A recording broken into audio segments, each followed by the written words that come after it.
जय श्री राधे। हम अक्सर जिंदगी में शिकायतें करते रहते हैं कि भगवान हम आपकी इतनी सेवा करते हैं, हम इतनी पूजा करते हैं, आपने हमारे जीवन में ये दुख दिया या वो दुख दिया।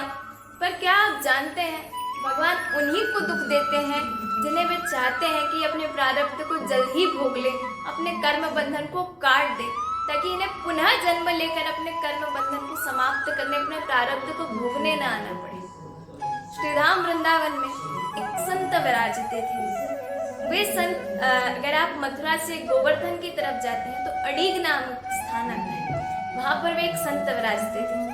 वे संत बाल्यकाल से संत बने थे और बचपन से ही ठाकुर जी की अनंत सेवा करते थे और अपना पूरा जीवन उन्होंने ठाकुर जी की सेवा की। जब वे वृद्धावस्था में आए तो उन्हें गले में एक फोड़ा हो गया, जिसे कंठमाल कोई रोग कहते हैं, वो रोग हो गया और वो रोग इतना बढ़ता गया कि उससे पस निकलने लगा, पस बहने लगा। उनका एक शिष्य सदैव उनकी पीड़ा देखकर दुखी रहता था, बार बार सोचता था कि भगवान गुरु जी के पास तो इतना बल है, गुरु जी से ठीक क्यों नहीं कर रहे। तब एक दिन गुरु जी को असहनीय दर्द हुआ तो शिष्य से गुरु की ये पीड़ा देखी नहीं गई, तो वो आश्रम से निकलकर वहीं पास में कमल सरोवर है, वहां जाकर के बैठ गए। कमल कुंड के किनारे बैठकर वो शिष्य रोने लगे और इतना रोए और भगवान को पुकारने लगे कि हे भगवान, हे बांके बिहारी, आप हमारे गुरु जी की इस तकलीफ को दूर क्यों नहीं करते, इस पीड़ा को दूर क्यों नहीं करते। तब वहां से दो बालक निकले, एक गौर वर्ण का, एक श्याम वर्ण का। वो बालक निकल करके वहां से जा रहे थे और जाते जाते वो शिष्य को जब रोते हुए देखा था, आवाज दी, भैया क्या है गो, काय रो रहा है। जैसे ही बालक ने सुना, बालक ने सोचा कोई ब्रजवासी बालक होंगे, गाय चराकर आ रहे होंगे, अब इनको अपनी समस्या बताने से क्या हो जाएगा। शिष्य ने कहा, भैया बता भी देंगे तो तुम क्या करोगे। तो वो बालक जिद पकड़ के बैठ गए कि नहीं, बताना तो तुमको पड़ेगा, बताओ क्यों रो रहे हो। तब गुरु के उन शिष्य ने बताया कि मेरे गुरु जी को इस प्रकार का रोग हो गया है और वो ठीक नहीं होता, इसलिए मैं अपने गुरु जी की पीड़ा को देखकर रो रही हूँ। तब वो बालक ने कहा, सामने बालक ने, इतनी सी बात है और तुम इतना रुदन कर रहे हो। लो, पास ही से एक लकड़ी उठाई और कमंडल के जेल में घोल कर कहा, कहना रात को जब गुरु जी सोए तो इसे गुरु जी के कंठ पर लगा देना, सुबह तक फोड़ा बिल्कुल ठीक हो जाए।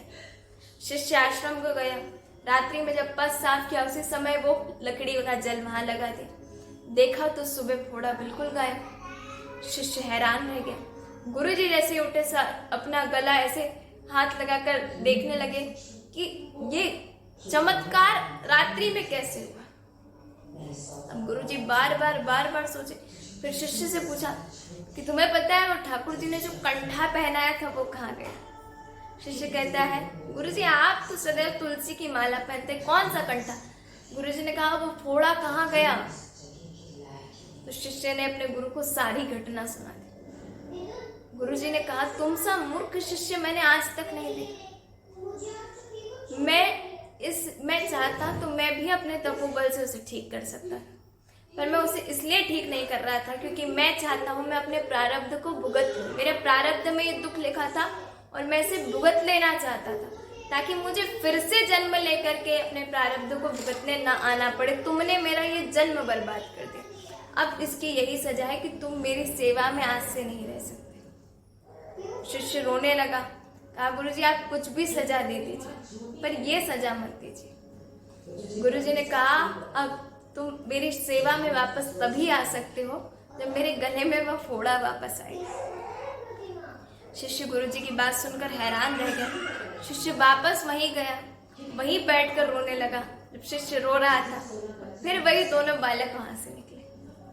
वो गौर और श्याम वर्ण के बालक कोई और नहीं, स्वयं कृष्ण और बलराम थे। वो फिर वहां से निकले और उन्होंने पूछा, भैया आज क्यों रो रहा है, ठीक नहीं हुआ क्या गुरु जी का फोड़ा। बोले ठीक तो होगा, गुरु जी कह रहे वो वापस लाके। तो वो सांवले बालक ने कहा, हम तो जानते ही थे तेरा गुरु है बड़ा हठी, ले।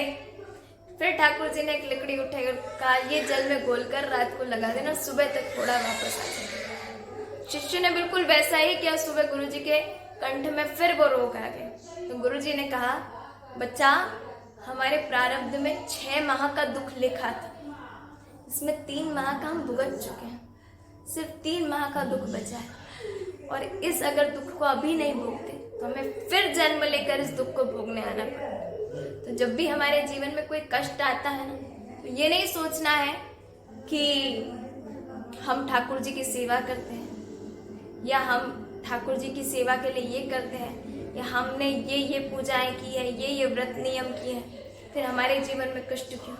कष्ट उन्हीं के जीवन में आता है जिनके लिए ठाकुर जी सोचते हैं कि अपना प्रारब्ध शीघ्र अपने प्रारब्ध को पूर्ण कर लें, ताकि इन्हें अपना कर्म बंधन काटने फिर से इस मृत्यु लोक में ना आना पड़े और उन्हें ठाकुर जी अपने नित्य गोलोक धाम में सदैव अपनी सेवा में लगाए रखें। श्री कुंज बिहारी श्री हरिदास।